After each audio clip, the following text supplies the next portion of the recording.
Christmas time is supposed to be a time for families to feel joy and happiness.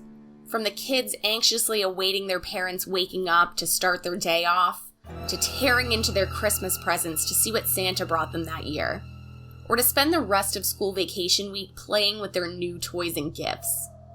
For the Ramsey family, Christmas would be a time of horror and shock. On the morning of December 26, 1996, JonBenet Ramsey was discovered missing by her parents John and Patsy Ramsey. Over the course of the next few hours, the missing child case would quickly turn into a kidnapping case and then into a murder case. But who would want to kill a 6-year-old child beauty queen?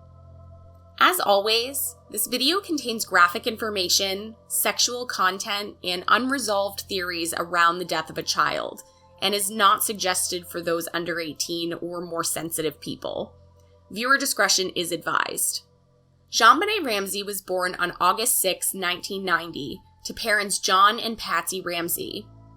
JonBenet was the younger sister of Elizabeth Ramsey, Melinda Ramsey, John Andrew Ramsey, and Burke Ramsey, who was just 9 years old at the time of JonBenet's death. Elizabeth, Melinda, and John were all John Ramsey's grown children from his previous marriage to Lucinda Pash. Elizabeth Ramsey had died years prior in a car accident at the age of 22. John was a businessman who accumulated enough wealth in his life for his family to lead an extremely comfortable existence in their 7,000 square foot home in Boulder, Colorado. Prior to the death of his youngest daughter, John Ramsey was valued at $6.4 million.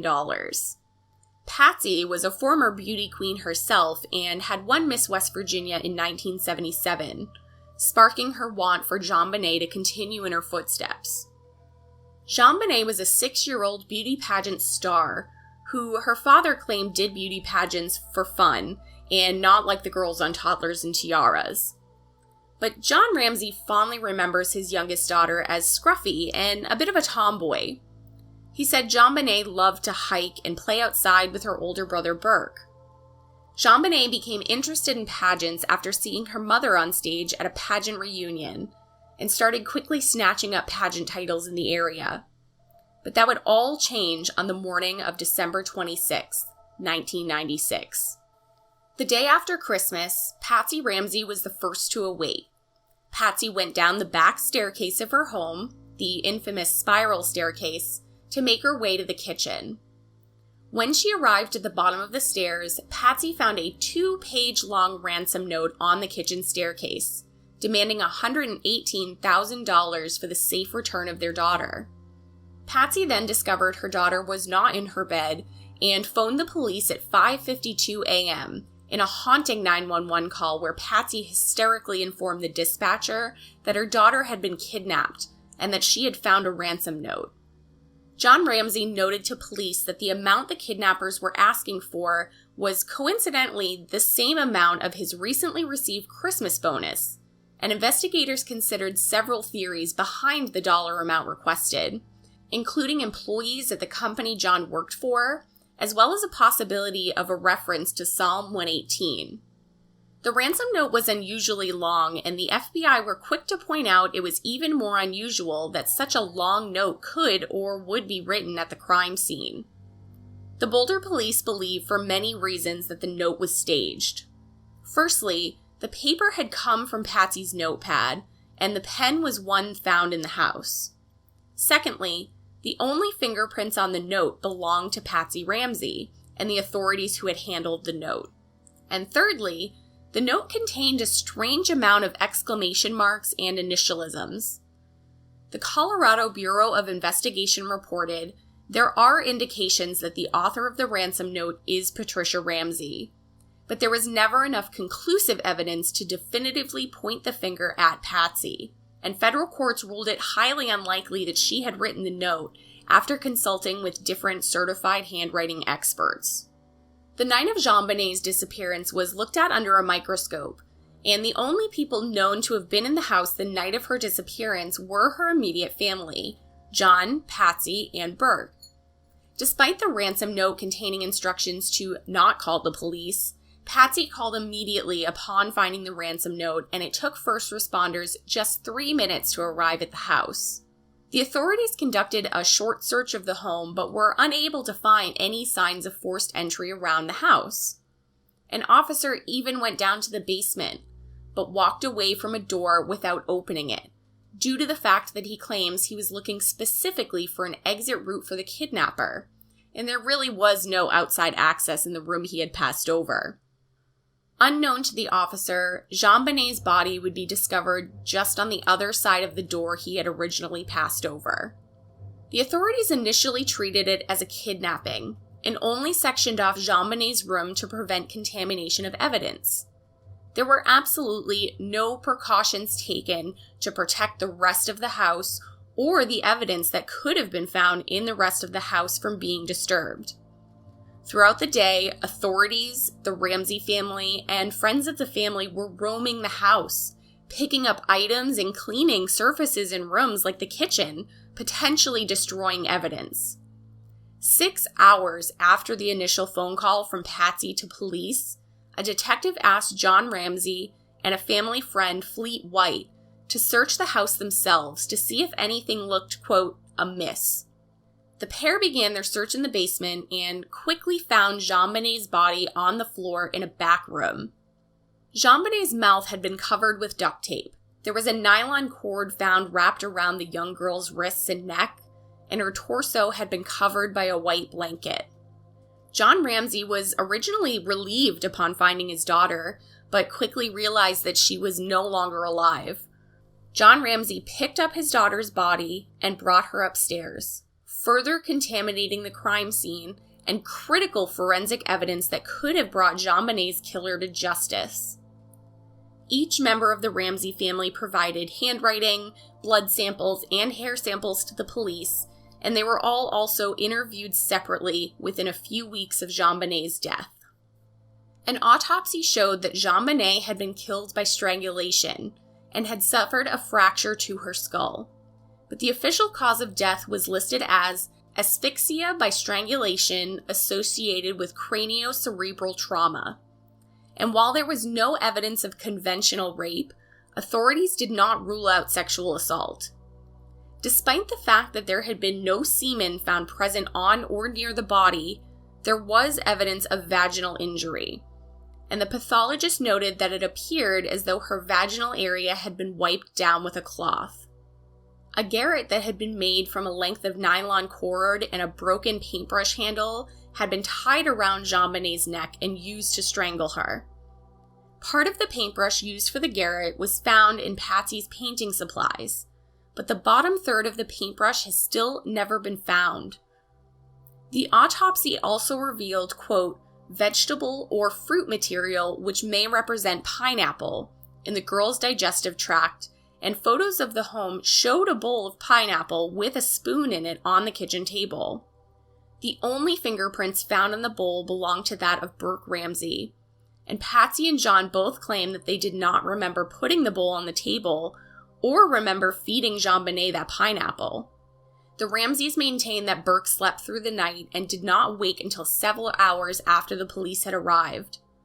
JonBenet's death was ruled a homicide, and the hunt for the killer was on. During the investigation, experts, media commentators, and the Ramseys themselves identified potential suspects, though the Boulder police originally focused their investigation nearly exclusively on John and Patsy. By October of the following year, however, the Boulder police had nearly 1,600 persons of interest for the case. But errors that had been made in the initial investigation had complicated the investigation and theories. There had been so many losses of evidence, contamination of evidence, a lack of experienced technical staff, too much evidence shared with the Ramseys, and the interviews with the Ramsey family had been severely delayed. There has never been a definitive conclusion on what happened to JonBenet Ramsey on the morning of December 26, 1996, and there may never be. John and Patsy were nearly indicted on charges relating to the case, including placing their child at risk in a way that led to her death and obstructing an investigation of murder. though these charges were never taken to court, due to the Boulder County District Attorney not believing that he could meet the high standard of proving guilt beyond a reasonable doubt. There are, however, many theories pertaining to the disappearance and subsequent murder of JonBenet Ramsey, none of which have been proven. There are two main theories related to the JonBenet Ramsey murder case, but also dozens of others. The first main theory is the family member theory. A retired profiler with the FBI, Greg McCreary, stated, statistically, it's a 12-to-1 probability that it's a family member or caregiver who is involved with the homicide of a child. And while the police found no signs of forced entry, they did see evidence of the scene being staged, including the ransom note found by Patsy. Authorities found that the Ramseys were not cooperative in helping solve the murder of their daughter, and the Ramseys claimed that it was because they were fearful that no one would focus a full investigation on the potential murderer being an intruder, but that they instead would only be focused on as the key suspects. The first family member theory is that the murder was committed by her mother, Patsy Ramsey. This theory states that Patsy had struck JonBenet in a fit of rage after JonBenet had wet the bed yet again. After striking her daughter, the theory states that Patsy strangled JonBenet to cover up what had transpired, after mistakenly thinking that her daughter was already dead. This theory has been discredited due to the fact that Patsy had no history of uncontrolled anger or violence. And even Burke stated that the children were never even so much as spanked by their parents. Patsy Ramsey ultimately died of ovarian cancer at the age of 49 on June 24, 2006. The second family member theory is that John Ramsey had murdered his young daughter. The theory is supported by the fact that when asked to check the house by investigators for any evidence of foul play, John made a beeline for the exact room that his daughter's body was discovered in. After finding his daughter, it was reported that John destroyed evidence by picking her up, removing duct tape from her mouth, and covering her up with yet another blanket. It was thought that John knew too much and that he acted suspect throughout the entire investigation, but no definitive evidence has been found against John Ramsey. John Ramsey remarried after his wife Patsy's death, and he now lives in Michigan. The third family member theory is that the murder was committed by 9-year-old Burke Ramsey. John and Patsy spent years after their daughter's death shielding their young son from the media, with good reason. Burke, as an adult, has done interviews with Dr. Phil and others, and has exhibited strange behavior, including creepily grinning through nearly all of his interviews. The theory goes that Burke made himself a bowl of pineapple and became angry when his younger sister came over and helped herself to some of his late-night snack, causing Burke to hit her in the head with a blunt, heavy flashlight that had been seen in a photo in the kitchen.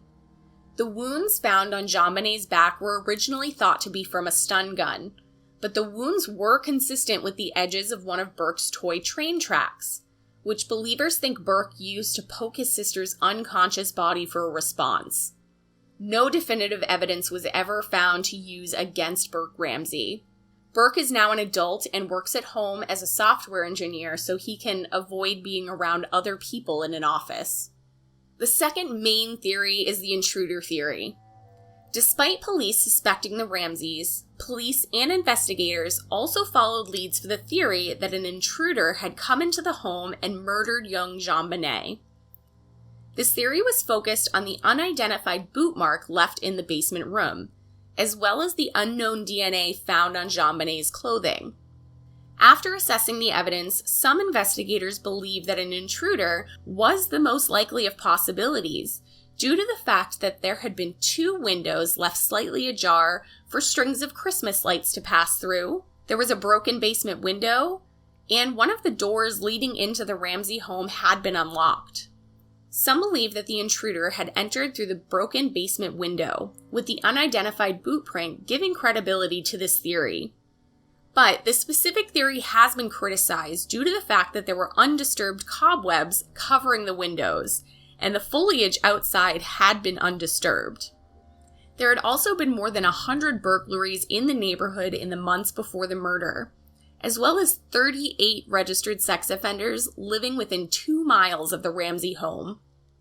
There are many other theories pertaining to JonBenet Ramsey's death, from logical to straight-up absurd.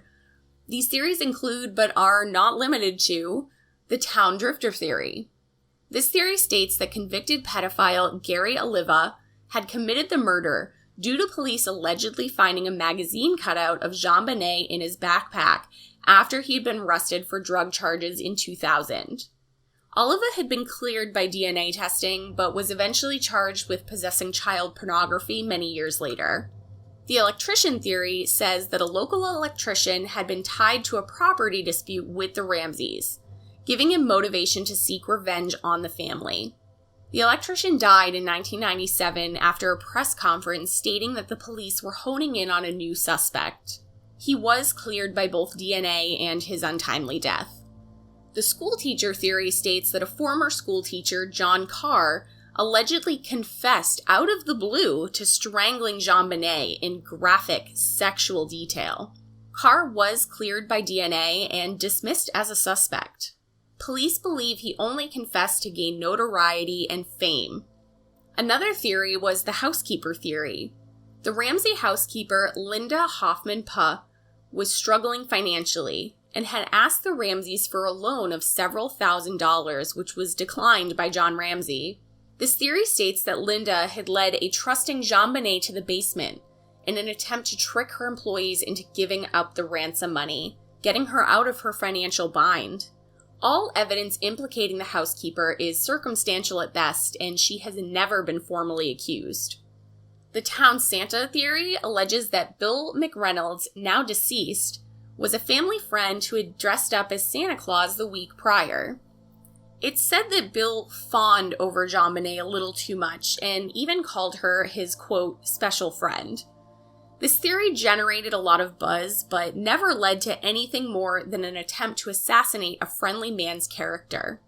The most absurd and unlikely theory is that JonBenet was never murdered and instead changed her identity and is now living her life as the one and only Katy Perry. What theory do you believe holds the most weight? Do you think we'll ever know what truly happened to JonBenet Ramsey? I personally believe that this case is complex and was handled so poorly that we might never know what happened to the 6-year-old beauty queen.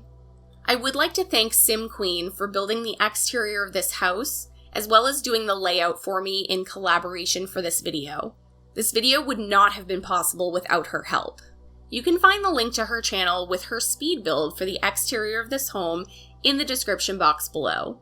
Thank you for joining me for another episode of A Brief History. Don't forget to like and subscribe, and I'll see you next time.